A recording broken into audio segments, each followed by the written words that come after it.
Hello and welcome to another edition of BuzzFeed Unsolved Postmortem, a show where we answer your most pressing questions about the most recent episode of BuzzFeed Unsolved, which was the Conjuring House. All the questions we're answering today came from you guys via our BuzzFeed Unsolved Facebook page, our BuzzFeed Unsolved Instagram page, as well as directly on the video on Bun. And by answering questions in we, I mean me, because obviously Shaney Boy is not here. He's on vacation like a douchebag. Hello everybody, it's me. As you well know, it wouldn't be a season of Unsolved if I didn't leave you high and dry for an episode of Postmortem. I'm out this week. I will be back next week and all weeks after, so look forward to that. The Conjuring House. What could be said about that place? It was pretty neat. It was tucked away in a wooded area, and we were there during a hurricane, so that was a first. It was nice to see Annabelle, or one of her sisters. We took care of the original Annabelle's candy ass. She's done for. I think her doll still remains in the Warren Museum, but her demonic spirit resides in me now, so that's an accomplishment, a little feather in my cap. Whether or not the location is haunted, it's a no. It's a no from me. There's nothing going on there.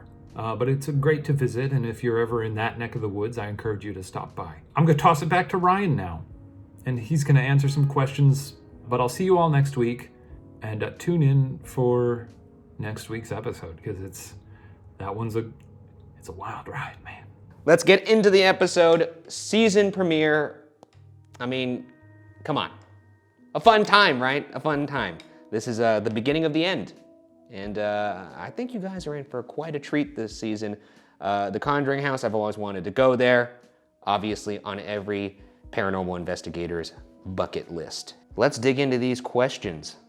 Let's get wet, as we say in the premiere. That's our slogan for this show. It's time to get wet. All right, moving on. Let's start at Tube Town, as you all know, YouTube. Let's pick it up with the first question. This actually is not a question, it's just I found this funny. This comes from Cy Yost. Good stuff, fun show. Thank you, Cy. Let's move on to Soft Rodriguez Valle. Hashtag postpartum? I'm pretty sure that's just a little bit of a key mishap there. But since this is the final season, can Shane finally come forward and admit he is a demon? Please. Pretty boilerplate stuff here. People suspecting Shane of being a demon, and I'm here to finally set the record straight. He is. Let's move on. Let's go to Instagram, Gabrielle, and then AW_R. For hashtag postmortem, Ryan, you seem really fearless in this first episode, even though it's the freaking Conjuring House. Do you still believe in ghosts like before, or has Shane finally changed your mind? Hee. First off, let's just say this. I resent your little laugh at the end. Watch your tone, okay? Now let's jump into that question. Am I actually fearless? I think I'm doing a good job of masking. I will say that this house actually was quite lovely aesthetically. If this was an Airbnb, as Shane says in the episode, 5 stars. Like, if I didn't know this house was infested with a demon, I would stay at this place. But because I do know that information, I obviously wouldn't stay there. Yeah, I mean, there are obviously moments in the episode where I'm more scared than others, when the door opens in the beginning, or even in the basement. But, you know, this is the season of me fighting back, all right? I'm here to find the evidence, and I'm here to kill ghosts. And to do that, you have to have that mindset. So I'm trying to adapt that mindset, and just because I've gotten braver does not mean I don't believe in ghosts anymore. You'll see in other episodes this season that facade kind of drops. Let's go back to YouTube. Let's go to RJB 2525 in the episode. Light anomaly, upper left. It's so to the point. 2525, light anomaly, upper left. Separate from the spot caused by Shane's light on the chandelier, to the left of it. This one moves downward while Shane's light is holding still. What are you doing? Wait. Look, we all know, it's well documented, that I am not the biggest orb head I find them to be weak paranormal evidence just because they're so hard to debunk. I know there are some people that are like, well, if you could see through it and if it moves in a certain fashion, then that would suggest it's not dust or a bug. I just feel like every house has dusts and bugs. I'm not completely discounting them, and that orb that you pointed out, I could see how some people would think that's evidence of a spirit or something like that. I kind of filter things through the lens of, is this gonna convince Shane? And if I told Shane, if I knocked on his door and hat in hand and was like, Shane, look at this evidence of a ghost I just caught on camera, it's floating around.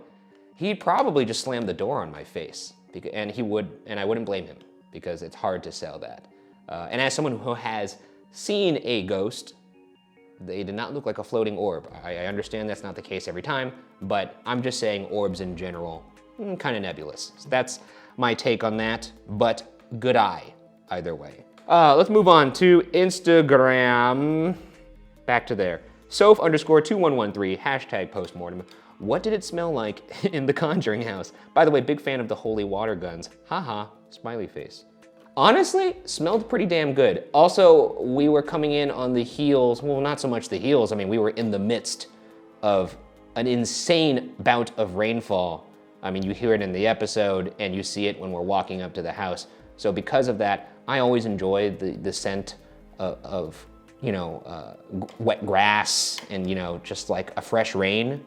So honestly, the house smelled lovely, with the exception being the basement. That place did not smell great, and it was covered in snakeskin. Bortron86, sick name, dude. Ryan, why did you only wear a mask when you went down to the cellar? It's very considerate, but I don't think ghosts/demons can catch coronavirus. Once again, basement smelled like shit and was covered, and I mean covered, in snakeskin. Like, I guess what a snake does, those dastardly little creatures, they, in a fresh rainfall, they will go burrow down into a basement, and it grosses me out even thinking about it, and it was dirty, and there was like dust everywhere, there were spiders, and I just felt like, you know what, I already have this mask, might as well put it on, protect the vocals here. As we all know, we need to protect those bad boys. Anyways, that's why. And who knows, maybe COVID-19 is as permissible to spirits as it is humans. Hope they got vaccinated. Get vaccinated! And that goes for you spirits that are watching this show too. Get your ghost vaccinations. Instagram, Anna Phillips _13. Yeah, I have a question. Why does it feel like I'm getting interrogated now? Yeah, I have a question. What was the thought process behind the cat bit, and why did you think that should be put on the internet? Aside from the fact that it's hilarious, that was actually my attempt at genuinely trying to gather evidence. My thought process being, if there's a dog there, sure, we didn't look like foolproof cats. I'm not saying that I could walk out in the street on all fours with those cat ears on and people would start giving me milk. I don't want to hear that that was not a legitimate part of the investigation, because I think that was, if I don't say so myself, maybe the finest bit of investigating we've done on this show. Oftentimes, genius isn't recognized in its time. I'm not saying that I'm a misunderstood genius, but back to YouTube for Lord Chisnall. Happy spooky season, Ghoul Boys. How different did it feel going back to ghost hunting after 2 years? Why did you put ghost in quotations? I resent that, Laura. You've been warned. How would Katie describe what she saw at the start of the episode? Hashtag Shaniac, there it is. Laura, first off, I did not know you were a Shaniac. You hate to see that. And secondly, what you didn't see in the episode is before we started shooting, myself and TJ, who's behind the camera right now, we go around the house and we rig it up with all of our little cameras and audio recorders and whatnot. That room in particular was the room that I rigged up. And when I left it, I, made sure the door was closed because I didn't want it to interfere with other parts of the house. And I didn't want the EVP that was in there to get contaminated. Like, I wanted to create some sort of sound barrier. So after we do that, we walk into the house, and then the door opened, and then that's amazing to me because I know for a fact the door was firmly closed because I was the one who closed it moments prior. And then when it opened, Shane's excuse was that the door wasn't closed. A classic case of he say, she say. That's why that door opening is very compelling to me, and also why it's interesting that the front door opened by itself as well. I'll tell you what, if you like evidence, I know this show is not known for evidence, but buckle the fuck up for the rest of this season because we got some crazy shit that I can't wait for you guys to see. This is just a little preview. Katie._Kates for postmortem, how hard was it to pick the locations and cases for the final series? Not too hard because I've always had a bucket list of things I wanted to cover, and seeing as it, as how this is the last season, we just kind of tried to make it happen, so to speak. And the production team at BuzzFeed did a great job of securing us the places we needed to go, and we got some good stuff. So excited for you guys to see. Moon-Aged Daydream for postmortem, is there a story behind Ryan and Shane's fancy hair plus outfits? I've worn that shirt before. I guess I got a haircut before, but I mean, we did our hair the same way we do it every time, which is at home. Then we walk on the set. No hair and makeup for the Ghoul boys. We don't need it. JK, we definitely need it, but it's not in the budget. Anyways, glad you noticed though. I'll take the compliment.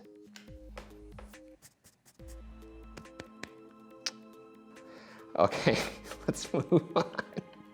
Let's go back to YouTube and finish this out. Here we go. Sophia Campos, how chilling was it to be in the place that would inspire so many horror movies? Did you feel any kind of energy that reminded you of Annabelle? #postmortem. I mean, it was cool.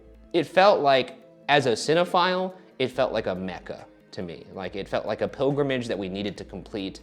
I'm a huge James Wan fan. If you're watching this, James, I love you. Cast me. This is how I'm gonna get cast. This is me calling my shot. And yeah, it felt really cool to be in that house just from that standpoint, to be like, wow, who would have thought that this is the place that would spawn a gajillion-dollar movie franchise. God, can you imagine that? Just like the house you grew up in, your childhood home, and then just fast forward 20 years later and you're watching it in the Cinemaplex with a bucket of popcorn? That's the dream right there. Let's go to the last question here. Congratulations, Mix Mastermind. You're the last question of the first edition of the final season of BuzzFeed Unsolved Postmortem. Give yourself a hand, hold for applause, hold for applause, hold for applause, and go. For the postmortem, what does the word energy, in quotations, we got another smart guy out here, actually mean? Because if a ghost is made entirely of energy, is a fire a ghost? Is electricity a ghost? #confused, #Shaniac. Funny because those two things usually coincide with each other. Being confused and a Shaniac, you know what I mean? Bones Bugaras.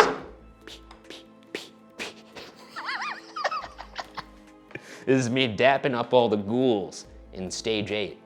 I think that's simply just a general thing. I see your snarky little comment about fire, because fire is energy, as is electricity, obviously.